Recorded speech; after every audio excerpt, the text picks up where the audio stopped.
Érase una vez un príncipe que tenía su princesa. El problema es que su princesa fue llevada cautiva, fue secuestrada por una mujer maligna, envidiosa ella. Fue secuestrada la princesa y fue llevada a un castillo. Este castillo tenía una torre muy alta y en la punta más alta, en el cuarto más alto de esta torre, la mujer maligna había puesto a la princesa. La princesa, desesperada, no sabía qué hacer, no tenía escapatoria, no tenía salida. Y esperaba y anhelaba que su príncipe viniera a rescatarla. Bueno, de hecho el príncipe, sabiendo que su princesa había sido llevada cautiva, planeó su rescate, planeó ir a rescatarla de las manos y del secuestro de esta mujer maligna. Pero para hacerlo pidió la ayuda de dos amigos, amigas de hecho.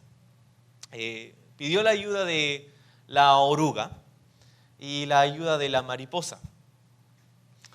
La oruga, un poco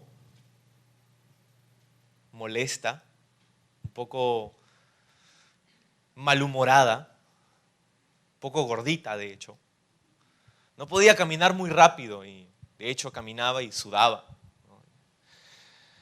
Lo que el príncipe les pidió a ambas es que vayan al castillo, hablen, encuentren a la princesa y le digan que iba a ir a rescatarla, que les dé las noticias de que iba a encontrarse su príncipe con su princesa una vez más. La oruga, entonces, amiga del príncipe, fue y tuvo largos caminos que recorrer a una velocidad no muy grande, no muy intensa. Poco a poco se arrastraba y subía, ¿no? Ese día, de hecho, hizo sol, ¿no? Y la oruga, lo último que faltaba, el sol, tenía que salir, hoy día tenía que salir el sol, no puedo creerlo. Y cada pasito o cada empujoncito que daba, sudaba una gota gorda y seguía así, y de pronto vino una nube que tapó el sol, y claro, lo último que faltaba, ahora tiene que llover, claro, siempre llueve cuando se trata conmigo, ¿por qué siempre lloverá? No sé, y seguía, hasta que llegó, terminó de escalar y subió y entró en esta habitación, vio a la princesa y le dio un vistazo y le dijo: princesa, ¿tú eres la princesa? Yo no sé qué ve el príncipe en ti, pero bueno, me dijo que venga a decirte que mañana él a las 5 de la tarde va a venir a rescatarte. No sé por qué, pero me dijo que te diga. Así que chao. Y se fue. Malcriada la oruga. De pronto, la mariposa, volando majestuosamente, entró en la habitación donde estaba la princesa, vio a la princesa y le dijo: oh, princesa, bendita eres tú que posees el amor de tu príncipe. He venido a darte un gran mensaje. Tú eres amada, oh dichosa princesa. Y tu príncipe me ha dicho que te diga que mañana a las 5 de la tarde saltes por la ventana, porque vas a caer en los brazos de tu príncipe, que va a estar ahí dispuesto a atraparte en sus brazos y a rescatarte de este lugar horrendo en el que estás. Y la princesa, un poco confundida, le dice: pero que salte por la ventana, pero hace un rato vino la oruga y me dijo que él vendría y que vendría a rescatarme. Y de hecho me dijo un montón de cosas feas, estaba un poco mal geniada la oruga, creo que no se levantó con el pie derecho. Y la mariposa le dice a la princesa: sí, yo también era así hasta que fui transformada.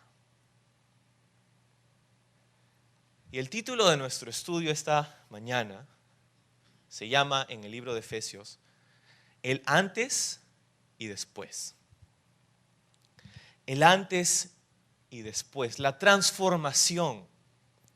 la transformación de la vida de una persona que ha puesto su fe en Jesús. De una persona que ha puesto su atención en lo que Jesús ha hecho por nosotros. Que ha entregado su vida al Mesías, al Salvador. La transformación, hermanos, está en el centro del Evangelio. La transformación está en el corazón del Evangelio.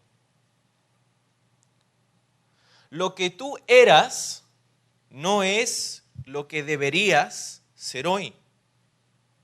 Quienes nosotros éramos antes no es quien deberíamos ser hoy día.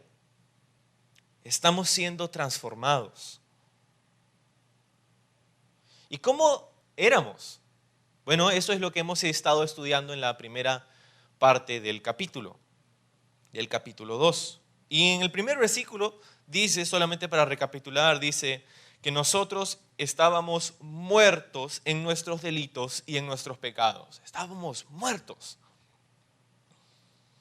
Y en la primera parte del capítulo, Pablo nos lleva hacia una reflexión sobre quién nosotros éramos en el pasado, acerca de cómo éramos, cuáles eran nuestras acciones, cuáles eran incluso nuestros pensamientos. Y entendimos la semana pasada, al leer esta primera parte del capítulo 2, que estábamos cautivados, atrapados o secuestrados por nuestros pecados, por la corriente del mundo y por el diablo. El mundo, la carne y el diablo. Éramos presa fácil de esas cosas y no teníamos ninguna esperanza de escapatoria. Éramos, lo que dice Pablo, hijos de ira. Pero encontramos una gran y gloriosa frase en el versículo 4. Dice, pero Dios. Pero Dios. Dios escogió perdonarte. Él escogió ser tu príncipe. Él escogió librarte. Él escogió perdonar tus pecados. Él decidió tomar tu lugar en la cruz. Él tomó nuestro lugar para cumplir con la justicia divina de Dios. Jesús fue puesto en una cruz por ti, por mí, porque ese era nuestro lugar. La Biblia dice que la paga del pecado es muerte, separación. Es muerte espiritual y ese es en donde nosotros, eso es el lugar en donde nosotros estábamos. Entonces, Jesús cumplió con la justicia de Dios. No solamente al morir en una cruz, pero de hecho al vivir la vida que ni tú ni yo jamás podríamos vivir. Una vida de perfección, una vida de completa santidad. Algo que nosotros no podríamos hacer.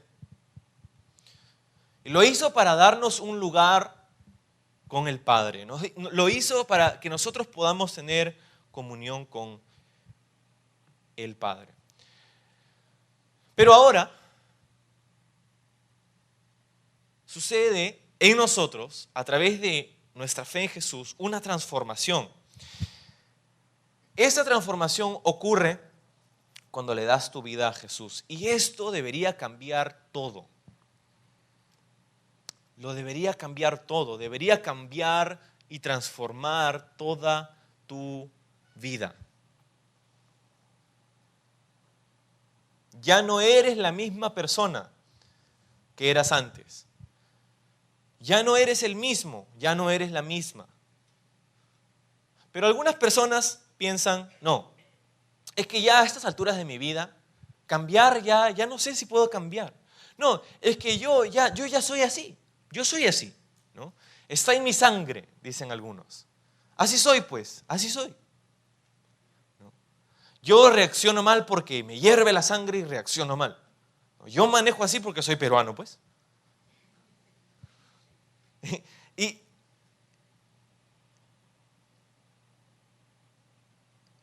echamos la culpa de nuestro comportamiento muchas veces a nuestra historia, a nuestro contexto. Pero ya no podemos hacerlo más.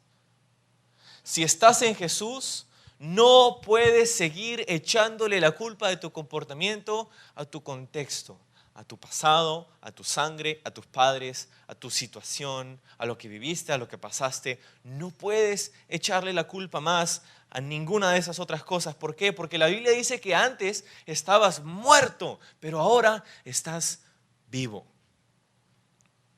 Ahora estás vivo. Si has puesto tu fe en Jesús y te has arrepentido de tus pecados. Pero hay personas que luchan con ver eso en sus propias vidas. Yo no sé por qué necesitaría eso. Si yo soy una, ¿qué dice la gente? Buena persona. Yo soy una buena persona. ¿Por qué necesitaría arrepentirme de qué? ¿Sabes? Se ha dicho en el pasado que tú puedes medir la profundidad de un pozo por la cantidad de soga que dejas caer. En la antigüedad era una forma de medir la profundidad de un pozo. ¿Por cuánta soga dejas caer? ¿Y sabes? Nosotros estábamos en lo más bajo del pozo. En el lodo, estábamos en la tierra, estábamos en lo más profundo. ¿Y sabes cuánta soga tuvo Dios que dejar caer para rescatarte a ti y a mí? Lo único que tienes que hacer para saber cuánta soga es mirar a la cruz. ¿Cuánta soga tuvo que dejar caer Dios al dejar que su hijo muera, su propio hijo, su unigénito hijo, en quien Él tiene complacencia, para que Él muera en una cruz? Ese es el lugar, esa es la profundidad en la que nos encontrábamos. Y esto es hecho evidente cuando Jesús está en el jardín de Getsemaní, horas antes de su juicio, horas antes de su crucifixión, en esa madrugada, orando a la presencia del Padre. Él estaba orando con 3 de sus discípulos que había llevado consigo. Ellos se habían quedado dormidos vez tras vez, pero Jesús estaba orando intensamente. Tan intensamente que dice la Biblia que Jesús comenzó a sudar gotas de sangre. Hematidrosis se conoce científicamente eso, una condición en cuanto cuando una persona está tan ansiosa o con tanta carga emocional en sí misma que comienzas a sudar sangre. Algunas personas a través de la historia han sido registradas como que han sufrido este mismo síndrome. Ahora, Jesús estaba ahí orando y nosotros podemos tener una pequeña ventana hacia lo que sucedía en el corazón de Jesús a través de sus palabras. Porque ahí en el jardín de Getsemaní Jesús dijo: Señor, Padre, si es posible que esta copa pase de mí. Y cuando Jesús dijo esta copa, no estaba hablando acerca de la copa de la última cena que acababa de tener con sus discípulos. Estaba hablando acerca de la copa que contenía la ira de Dios. La copa de la ira de Dios que momentos después sería derramada sobre Jesús en su crucifixión. La ira de Dios que era destinada para ti, para mí. Y Jesús dijo: si es posible que pase esta copa. ¿Y qué quiere decir eso? Lo que Jesús estaba dándonos a entender a través de esta oración registrada en los evangelios es: Señor, si hay otra manera en la que el hombre puede ser reconciliado contigo, prefiero usar esa otra manera. Sin embargo, dijo Jesús, no se haga mi voluntad, sino la tuya. 3 veces Jesús oró de la misma forma esa noche. Y las 3 veces Dios le respondió de la misma manera, con silencio. Y Jesús entendió en ese momento, ante el silencio del Padre, algo espeluznante cuando piensas quién era Jesús, el Hijo de Dios,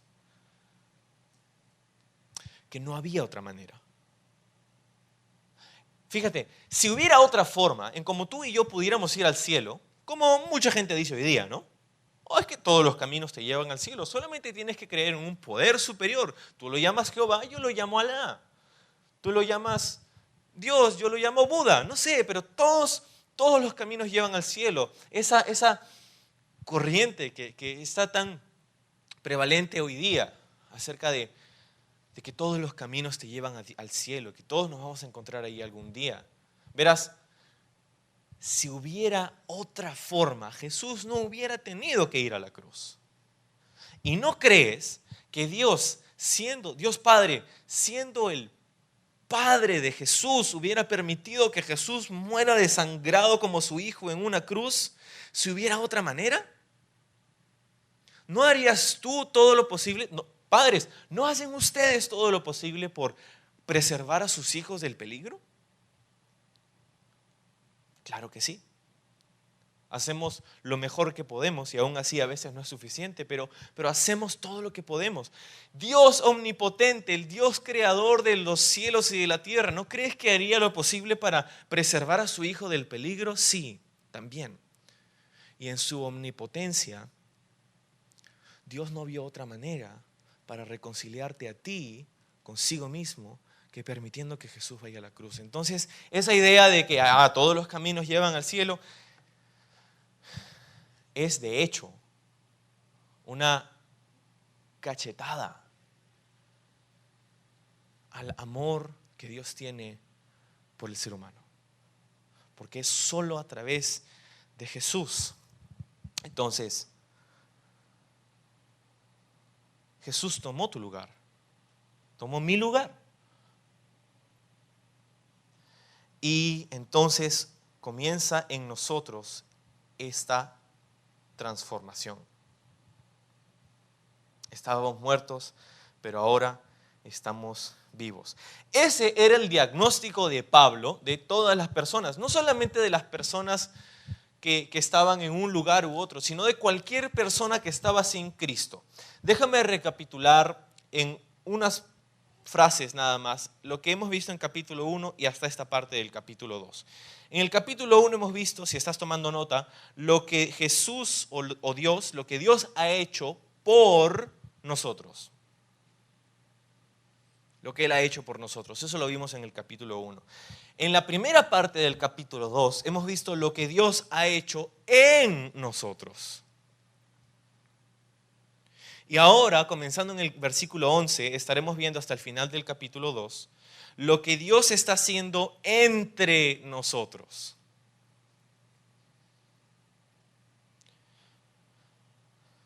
Y Dios está haciendo algo impresionante, pero tenemos que recordar de dónde hemos venido.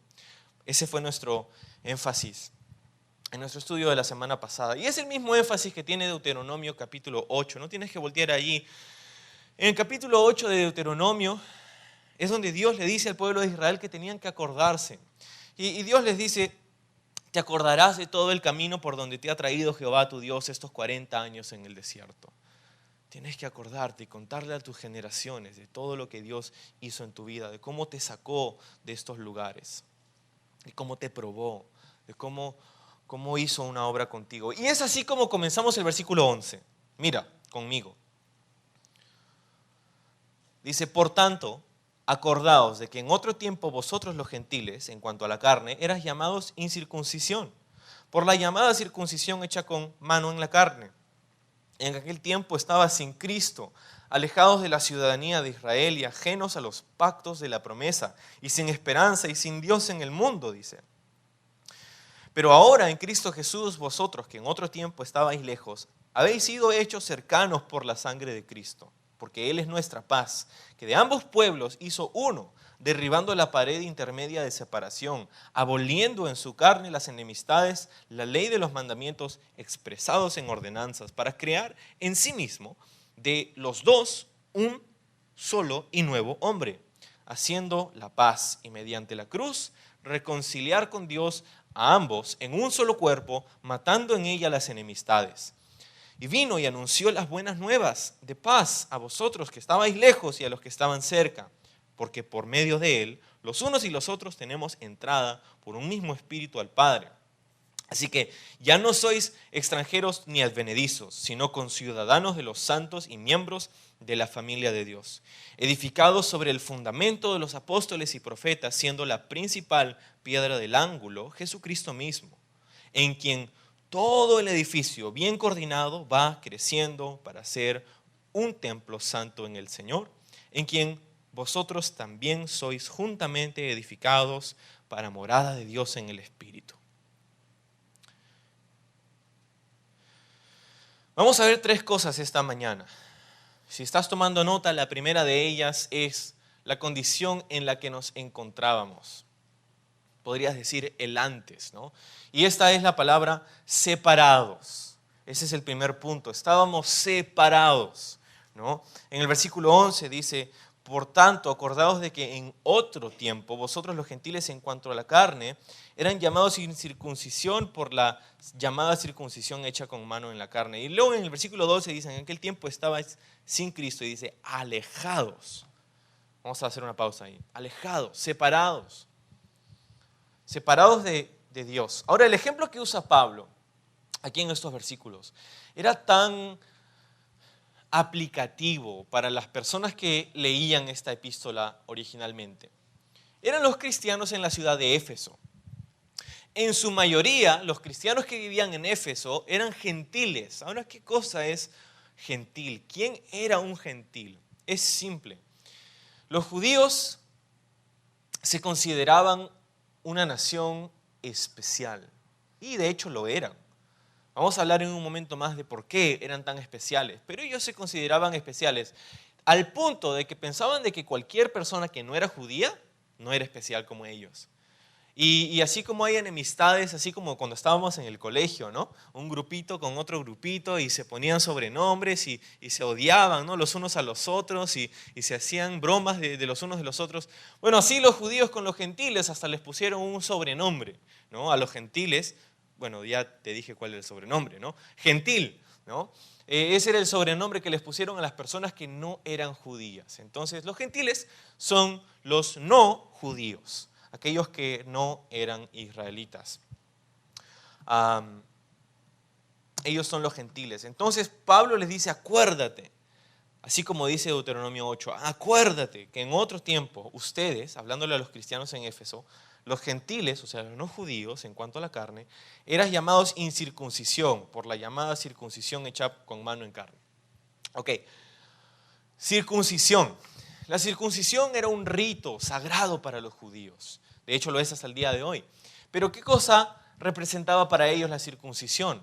Pues era la señal externa del pacto que Dios había hecho con Israel, con Abraham, con Isaac, con Jacob, ¿no? De hecho, la circuncisión se remonta al capítulo 17 del libro de Génesis, cuando Dios habla con Abraham y le dice que circuncidaréis en el 8º día a todos tus hijos o sus descendientes varones, ¿no?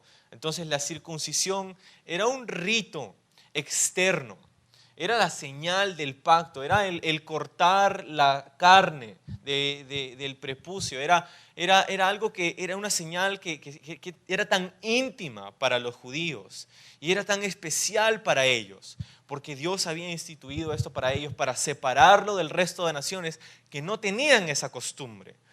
Tan importante sucedió, o tan importante fue este rito para ellos, que comenzaron a poner en la circuncisión un énfasis desmedido. Y lo mismo que ha sucedido con la circuncisión, a veces hoy día sucede con el bautismo, por ejemplo. A veces sucede con la confirmación, con la primera comunión, con estos ritos, ¿no? Lo mismo que sucedió con la circuncisión, sucede con estas cosas. ¿Por qué? Porque comenzaron a poner su identidad en un rito y no en una relación con Dios. Y comenzaron a compararse los unos de los otros, con los otros, a medida o en base a esta circuncisión. Oh, tú no eres circuncidado, entonces eres llamado un gentil, eres un incircunciso, ¿verás? David, cuando peleó con Goliat, en el libro de Primera de Samuel, él fue y a su corta edad estaba allí enfrentándose a un gigante, a Goliat, y tenía un par de piedras nada más en su bolsillo y tenía una onda y estaba a punto de pelear contra él y le dijo: tú eres un filisteo incircunciso. Y esa frase, esa evidencia de ese énfasis que habían puesto los judíos a través de los siglos en este rito de la circuncisión. Pero este énfasis fue desmedido, dije. ¿Por qué? Porque pusieron su atención en el rito externo, pero olvidaron el aspecto moral interno de la ley. Olvidaron que no se trataba solamente de un rito, que eso era una sombra de lo que debería suceder en sus corazones. El cortar la carne de nuestros corazones para tener una relación personal con Dios. La incircuncisión. Dios no solamente le dio la circuncisión a Abraham. De hecho, en Génesis le da cosas increíbles, le da promesas. ¿Promesas de qué? Le dio básicamente 3 promesas aparte de la circuncisión. Le dio la promesa de un pueblo. Dios le dijo a Abraham de que de él nacería una nación entera, que sus descendientes serían como las estrellas del firmamento, así de numerosos. Lo cual era mucho decir para Dios de Abraham en ese día, porque pues Abraham tenía casi 100 años. Y su esposa también. Entonces, o sea, la época de tener hijos ya había pasado para ellos, ¿no? Y que Dios venga y te diga, ya, no te voy a decir Abraham, sino te voy a decir Abraham, y Dios le cambió el nombre a Abraham, ¿no? De padre exaltado a un padre de muchedumbres, ¿no? Lo que significa el nombre de Abraham. Era una promesa increíble, que Dios iba a darles descendientes, y bueno, conocemos la historia, ¿no? Abraham se desesperó y dijo, ¿cómo puede ser posible? Y también su esposa dijeron, ¿por qué no mejor?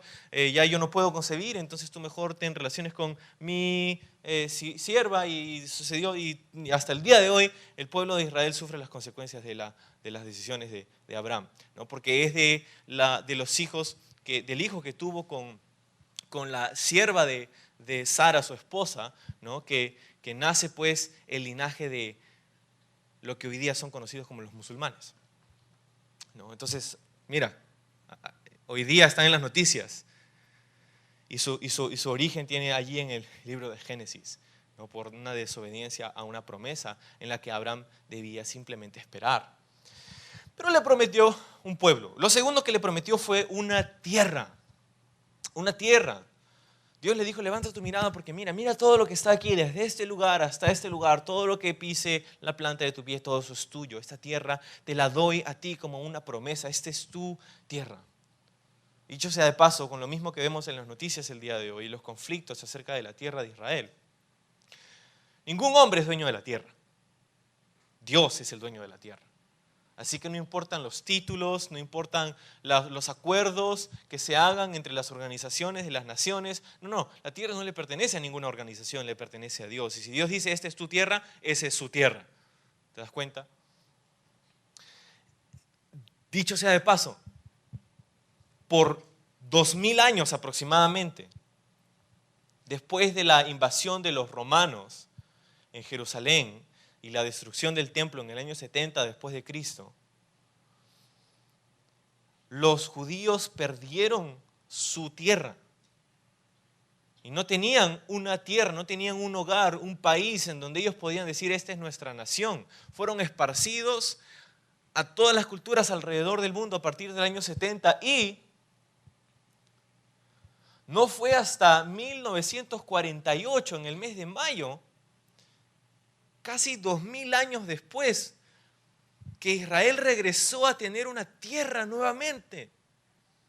Y te digo esto porque es sumamente importante cuando piensas en el hecho de que nunca en la historia se ha dado que ninguna cultura, después de 2000 años de estar esparcida entre las naciones, regrese a su nación con su idioma natal, con sus costumbres, con sus tradiciones. Eso es increíble, nunca ha sucedido, es un milagro. El hecho de que los judíos después de 2000 años, cuando se les devuelve la nación, la tierra de Israel, ponen play nuevamente a lo que había sucedido hace 2000 años atrás. Es increíble. Y nosotros, esta generación, quizá no todos nosotros, pero hemos visto suceder eso. Es increíble. ¿Por qué? ¿Por qué es tan increíble, Manolo? No entiendo. Pues porque cuando estudias lo que la Biblia dice acerca de los tiempos del fin, los tiempos finales, los últimos días, el retorno de Cristo, y lo que vemos en el libro de Apocalipsis, la nación de Israel tiene un papel prominente.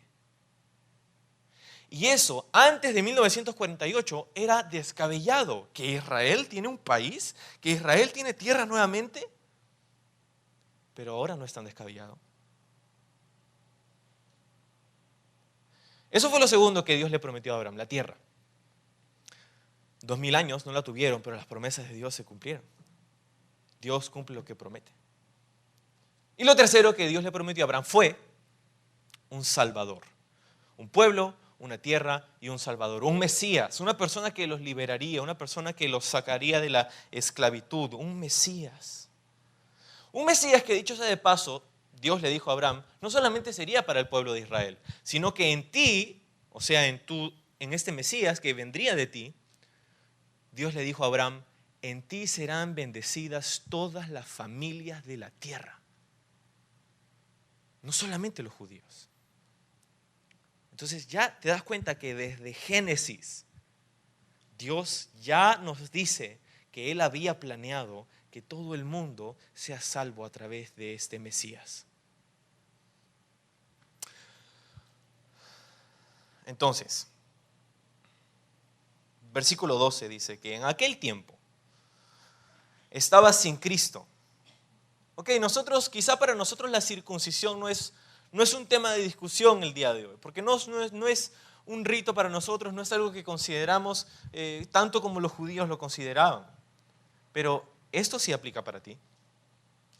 En aquel tiempo estaba sin Cristo, sin Mesías, sin la promesa de esa salvación. Y continúa diciendo el versículo 12, alejados de la ciudadanía de Israel y ajenos a los pactos de la promesa. Y fíjate, si estás sin Cristo, dice aquí al final, sin esperanza y sin Dios en el mundo.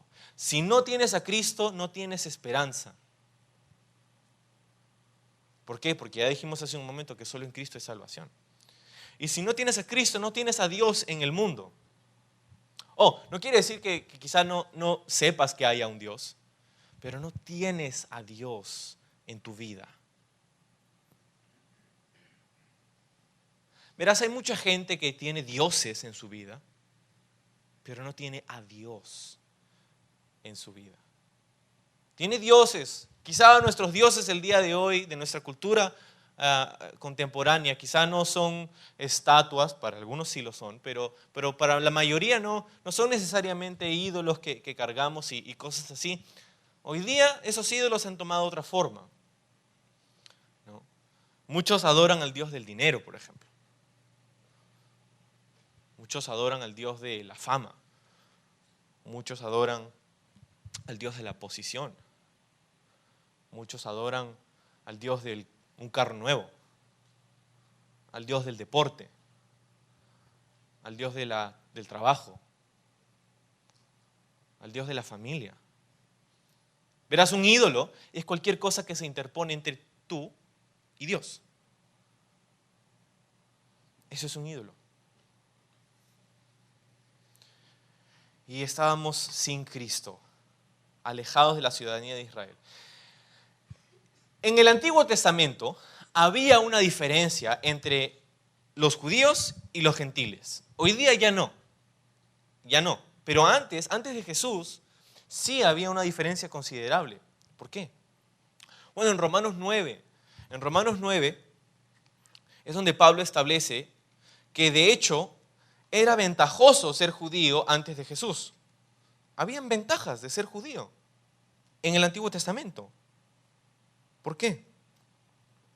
Dice, te lo leo, Romanos 9:3, porque desearía, dice Pablo, ser yo mismo maldecido y separado de Cristo por amor a mis hermanos, por los de mi propia raza, dice Pablo, que son israelitas. Fíjate, dice, de ellos son la adopción la gloria, el pacto, la promulgación de la ley, el culto y las promesas. De ellos son los patriarcas y de ellos, desde el punto de vista humano, vino Cristo, el cual es Dios sobre todas las cosas. ¿Te das cuenta? Había en el Antiguo Testamento una ventaja de ser judío. ¿Por qué? Porque estabas cerca a todas estas cosas. Estabas en el mejor lugar para poder ser espectador y participante de todas las cosas que Dios iba a hacer, de la salvación.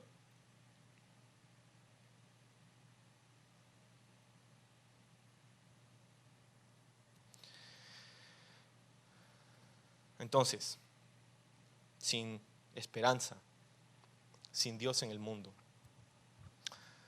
Separación. Ese es el primer punto. El segundo punto de nuestro estudio hoy día, si estás tomando nota, es que no solamente estamos separados, sino, punto número 2, hemos sido reconciliados. Hemos sido reconciliados.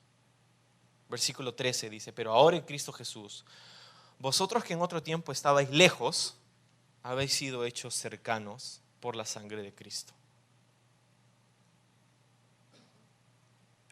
Nosotros estábamos lejos, tú y yo estábamos lejos de Dios, viviendo para los deseos de nuestra carne, para nosotros mismos, sin propósito, sin sentido, dice sin esperanza. Antes de Cristo no teníamos un verdadero propósito. Muchos tenían direcciones y cosas que querían hacer con su vida, pero esas preguntas fundamentales que nos hacemos ahora cada vez a una edad más temprana, como ¿por qué estoy en este mundo? ¿Cuál es el verdadero propósito de la vida? ¿Por qué estoy aquí? Esas preguntas existenciales en las que no encuentras respuesta en el mundo, de eso es lo que estaba hablando, y así vivíamos nosotros sin Jesús. Pero, dice, nosotros antes estábamos lejos, pero ahora hemos sido hechos cercanos. ¡Wow! Hemos sido hechos cercanos. ¿Cómo? Bueno, hablamos de un antes y un después, ¿no? Hemos visto el antes y el después y vamos a continuar viendo en retrospectiva algunas de esas cosas en nuestra vida, pero ¿cómo? ¿Cómo pasó eso? ¿Cómo es que hay un después para nosotros? Bueno, dice aquí en el versículo 13 que es a través de la sangre de Cristo. A través de la sangre de Jesús y nada más. La sangre de Jesús. Versículo 14, porque Él, hablando de Jesús, es nuestra paz. Él es nuestra paz. Ahora tenemos paz con Dios a través de la sangre de Jesús. ¿Por qué? Porque ya ha sido pagada nuestra condena y podemos estar en paz con Él. Ya no estamos en guerra, ahora estamos en paz. Gracias a la sangre de Jesús. Sigue diciendo el versículo 14, que de ambos pueblos hizo uno, derribando la pared intermedia de separación, aboliendo en su carne las enemistades, la de la ley, de los mandamientos expresados en ordenanzas para crear en sí mismo de los dos un solo y nuevo hombre haciendo la paz. Ok, entonces, fíjate, aquí la Biblia no está diciendo que Dios trajo a los gentiles al nivel de los judíos. No, está diciendo que de los dos pueblos hizo uno solo y mejor. Dice en el versículo 14 al final, derribando la pared intermedia de la separación, de separación. ¿De qué está hablando? Bueno, en ese día el templo todavía estaba erigido en Jerusalén. En el templo de los judíos en Jerusalén habían separaciones, ¿no? Habían diferentes atrios o patios, ¿no? Había el atrio de las mujeres, que estaba, bueno, comencemos por el atrio de los gentiles, de afuera hacia adentro, ¿no? Entonces el patio o el atrio de los gentiles era un patio grande apartado. Después había una pared, un muro, y pasando ese muro estaba el atrio de las mujeres judías. Y después del atrio de las mujeres estaba el atrio de los hombres judíos. Y después del atrio de los hombres judíos estaba el lugar santo, que era el lugar donde podían estar los sacerdotes. Y detrás del velo estaba el lugar santísimo, donde solamente el sumo sacerdote, una vez al año, después de haber hecho el sacrificio de expiación, de derramar la sangre de un cordero inocente por sus propios pecados, podía entrar recién, después del derramamiento de sangre, al lugar santísimo para hacer expiación por toda la nación. Entonces, te das cuenta, los gentiles solamente podían estar en el patio de los gentiles. Warren Wiersbe en su comentario de los Efesios nos dice que había en el muro de los gentiles que separaba el atrio de los gentiles con el atrio de las mujeres judías, un letrero, una inscripción que decía algo como esto. Dice, ningún extranjero puede entrar o pasar esta barrera que rodea el santuario. Cualquier persona que es atrapada haciéndolo va a tener a sí mismo por culpable de su próxima muerte. Un letrero muy grande decía ahí que ningún gentil, ningún extranjero podía pasar ese muro, y si lo hacían y eran atrapados, iban a ser puestos no solamente en la cárcel, pero ellos podían ser ejecutados, apedreados. El muro de separación, eso es lo que está hablando Pablo aquí en Efesios. Ese era el muro de separación que separaba a los gentiles de los judíos. Jesús dice que Él ha derribado el muro de separación. Antes de Jesús, si tú querías conocer a Dios, tenías que ser judío. Antes de Jesús, tenías que convertirte al judaísmo para poder conocer más a Dios. Esa era la única opción. Y los gentiles estaban lejos. Es como cuando, no sé si alguna vez has ido a un concierto, en un estadio, por ejemplo, ¿no? Y tienes diferentes entradas, ¿no? Tienes la entrada general o galería, ¿no? Y luego tienes las otras entradas, ¿no? Que van cada vez más cerca, más cerca, más cerca hasta el VIP, ¿no? Super VIP. Hoy día tiene como que super archi mega hiper VIP, ¿no? Es como que ya estás, si puedes, tocas la guitarra con el guitarrista, ¿no? No sé, ¿no? Pero esas diferentes entradas, y lo que dice prácticamente acerca de ti y de mí es que nosotros éramos aquellos que estaban en lo más lejos. Ni siquiera en la entrada general. Estabas en el puente del Trébol escuchando el concierto, ni siquiera habías entrado al estadio, ¿no? Entonces, ahí estábamos nosotros, así de apartados de Dios estábamos sin Jesús. Pero Él dice en su palabra que nos ha reconciliado.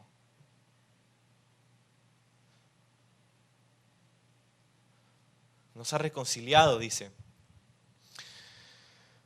Versículo 14, Él es nuestra paz, de ambos pueblos hizo uno, derribando la pared intermedia de separación, aboliendo en su carne las enemistades, la ley de los mandamientos. Al final del versículo dice, haciendo la paz.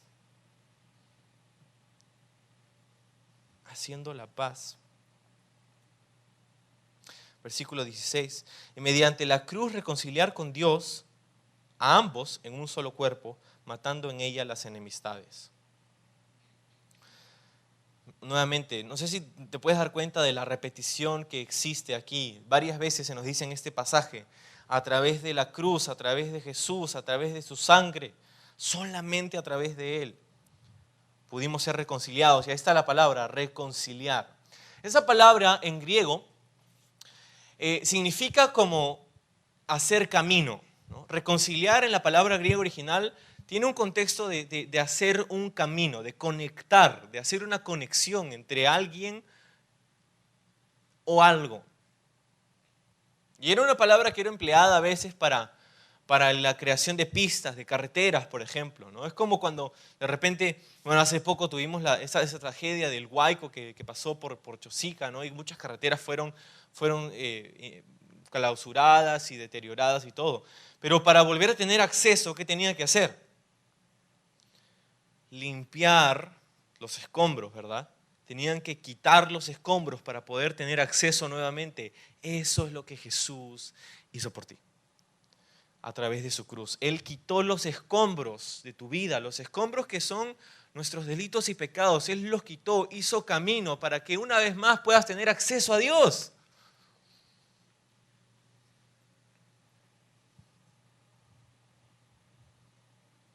Ahora, esa reconciliación con Dios, el punto, no quiero que pierdas el punto de Pablo aquí en esto. Dice, versículo 16, y mediante la cruz reconciliar con Dios a ambos en un solo cuerpo, matando en ella las, ¿qué? Enemistades. 17, y vino y anunció las buenas nuevas de paz a vosotros que estabais lejos y a los que estabais cerca, porque por medio de él los unos y los otros tenemos entrada por un mismo espíritu al Padre. El punto de Pablo es que la reconciliación que Jesús ha ganado por ti y por mí para con Dios debe también ser suficiente para reconciliarnos los unos con los otros. ¿Te das cuenta? No solamente se trata de reconciliarnos con Dios, sino se trata de reconciliarte con tu prójimo, con tus hermanos. Él dice que de los dos pueblos hizo uno solo, los que estaban lejos, hablando de los gentiles, y los que estaban cerca, hablando de los judíos. Verás, los judíos como nación perdieron la ventaja que tenían cuando pusieron a Jesús en una cruz, cuando lo acusaron, cuando lo mandaron a crucificar, cuando pidieron crucifícalo, danos a Barrabás.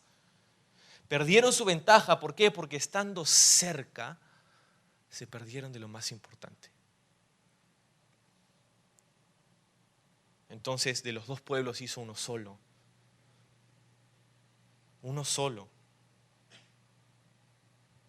Eliminó o mató las enemistades que habían. Tú sabes que, mira, la enemistad que había entre los judíos y los gentiles era algo impactante.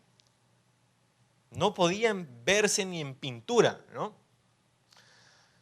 Y para que un judío y un gentil estén en un solo cuarto, teniendo el mismo estatus, sentándose en las mismas sillas, codeándose con los judíos con los gentiles, escuchando la predicación de la palabra en la iglesia, ¡wow! Es increíble. Eso es la iglesia. Esa es la iglesia.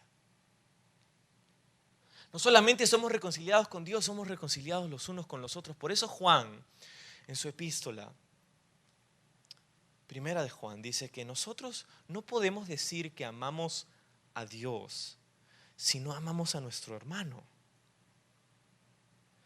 Porque si la reconciliación que Jesús ganó para ti con Dios no te sirve para reconciliarte con tu hermano, entonces no has entendido esa reconciliación.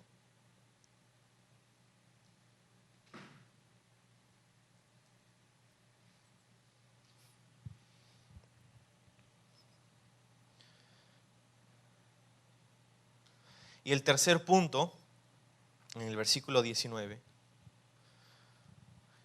es que ahora estamos siendo unificados. Estábamos separados, fuimos reconciliados y ahora estamos siendo unificados. Así que dice, versículo 19, ya no sois extranjeros ni advenedizos, sino conciudadanos de los santos y miembros de la familia de Dios, edificados sobre el fundamento de los apóstoles y profetas, siendo la principal piedra del ángulo Jesucristo mismo, en quien todo el edificio bien coordinado va creciendo para ser un templo santo en el Señor, en quien vosotros también sois juntamente edificados para morada de Dios en el Espíritu. Estamos siendo unificados. Ya no somos extranjeros ni advenedizos. Extranjero significa sin parte en, un desconocido, un extraño. Advenedizos, ¿qué será eso? No sé. No, sí sé. Son aquellos que estaban o vivían cerca, ¿no? Los que vivían cerca, aquellos que vivían en la comunidad pero no eran ciudadanos, ¿no? Como los que son residentes de un país pero no ciudadanos, ¿no? Como el caso de mi esposa aquí en Perú, o como en mi caso en Estados Unidos, ¿no? Somos residentes pero no somos ciudadanos de esos países. Entonces, los que estábamos cerca, ¿no? Ya no solamente no somos extraños, extranjeros, y ni siquiera solo estamos cerca, sino que ahora somos, dice, conciudadanos. Y el aspecto que quiero que veas aquí de esta reconciliación tiene tanto que ver con la comunidad. Si no, no diría conciudadanos, ¿verdad? Esa palabra con la ponemos como prefijo de algunas palabras para hablar de compañerismo, ¿no? Como con cuñado o con suegra, ¿no? ¿Qué? No. Y lo ponemos así, ¿no? Para hablar de una similitud, de una conexión, de una unión. Somos conciudadanos, tenemos los mismos derechos del reino de Dios, las mismas responsabilidades, las mismas obligaciones. En ese sentido, somos ahora conciudadanos, todos nosotros los que hemos puesto nuestra fe en Jesús. Y no solamente conciudadanos, de hecho, sino también miembros de la familia de Dios. Esta palabra es increíble. Somos miembros de su familia. Fíjate, no solamente tenemos nuestro DNI del cielo, sino que somos miembros de la familia. Estamos en la casa de Dios. No hay vínculo más cercano que ese. Miembros de la familia de Dios.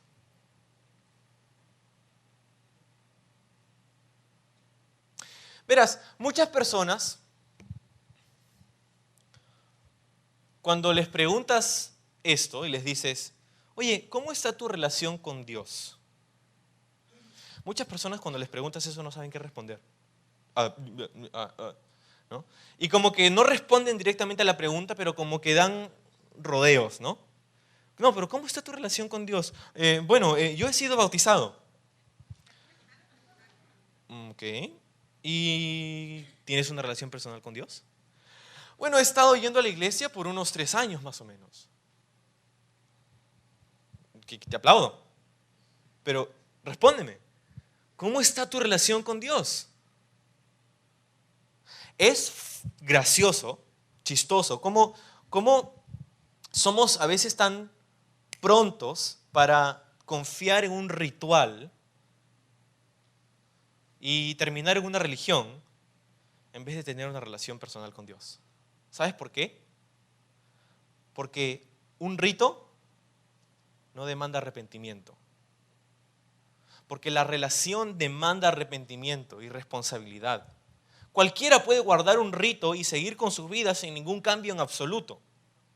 Es más fácil decir, bueno, yo vengo a la iglesia por 3 años y hacer lo que me da la gana de lunes a sábado, que tener una relación personal con Dios.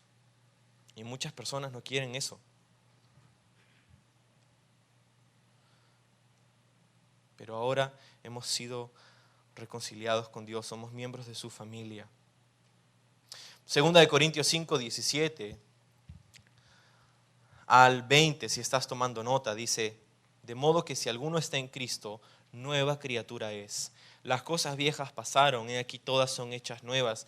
Y todo esto proviene de Dios, quien nos reconcilió consigo mismo por Cristo. Vamos a hacer una pausa ahí.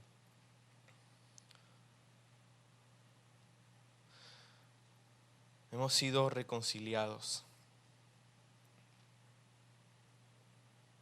Somos miembros de la familia de Dios. Ahora,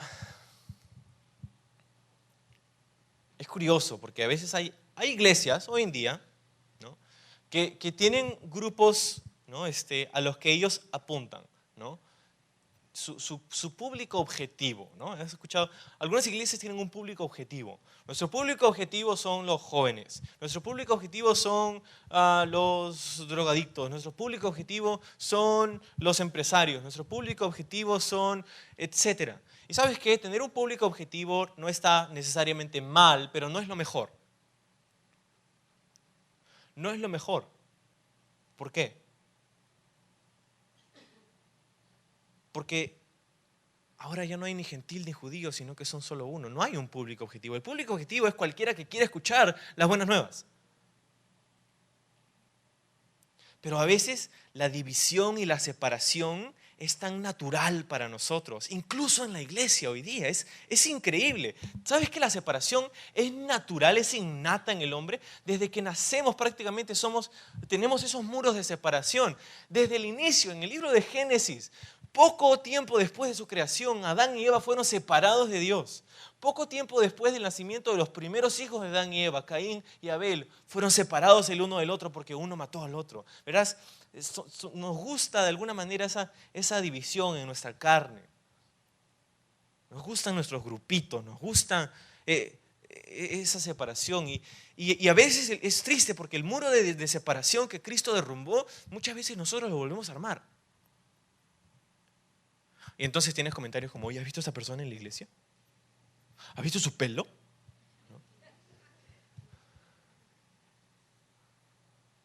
Es rosado su pelo. ¿Cómo va a tener el pelo rosado? ¿No? ¿Y qué quieres que le diga? Que no puede estar aquí, que tiene que pintarse el pelo. ¿No? Pero ¿sabes cómo sonaría esa conversación? Oye, ¿sabes que no puedes venir aquí a la iglesia porque tienes el pelo rosado? Ah, ¿que tú no te pintas el pelo? Sí, pero yo me lo pinto colores normales. O personas que entran de repente con tatuajes, o con piercings, o con pelo largo, o no puede ser. Porque se viste de una manera, o porque actúa de una manera, o porque, ¿sabes? No vuelvas a construir lo que Cristo ha derribado. No me importa si tu pelo es azul o rosado, si tienes piercings o tatuajes, o si no tienes pelo. Nuestro público objetivo es cualquier persona que pase por esas puertas con un deseo de escuchar el mensaje del Evangelio. No me importa cómo se vea. Es lo que Cristo ha derribado.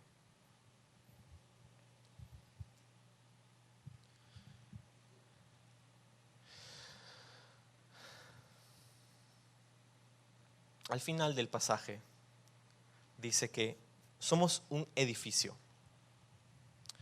Dice que estamos siendo edificados en el versículo 20 sobre el fundamento de los apóstoles y profetas y que Cristo es la piedra principal, la piedra angular.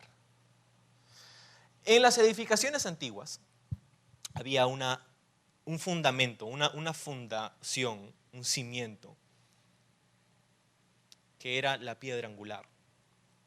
En la antigüedad, la piedra angular era una piedra muy grande, una piedra que daba la estructura, la firmeza y el orden de que el edificio a ser construido tendría. Esa era la piedra angular, era el cimiento.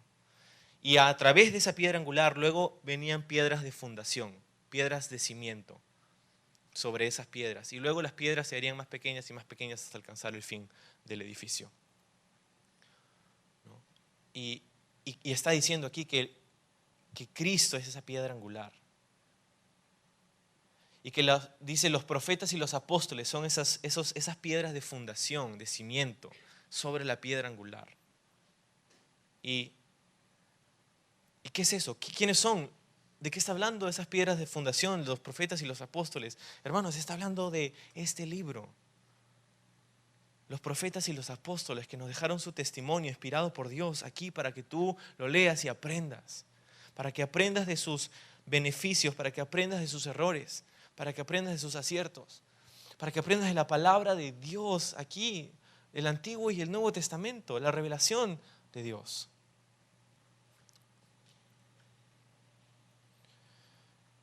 Y dice que nosotros vamos creciendo para ser un templo santo en el Señor. Y nosotros somos edificados para morada de Dios en el Espíritu. La reconciliación no es solamente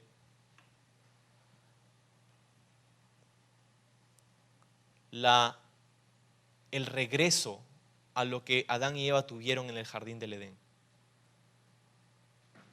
Porque en el jardín del Edén, en el libro de Génesis, nos dice que Dios caminaba con Adán y Eva. Pero aquí se nos dice que ahora Dios camina en nosotros, porque somos su templo, su morada, y estamos siendo edificados. Y hemos recibido el ministerio de la reconciliación. Ya que hemos sido reconciliados, ahora hemos recibido el ministerio, la tarea de la reconciliación. Con este versículo terminamos, 2 Corintios 5, 19, que Dios estaba en Cristo reconciliando consigo al mundo, no tomándoles en cuenta a los hombres sus pecados, sino nos encargó a nosotros la palabra de la reconciliación. Así que somos embajadores en nombre de Cristo, así como si Dios rogase por medio de nosotros, os rogamos en nombre de Cristo, reconcíliate con Dios.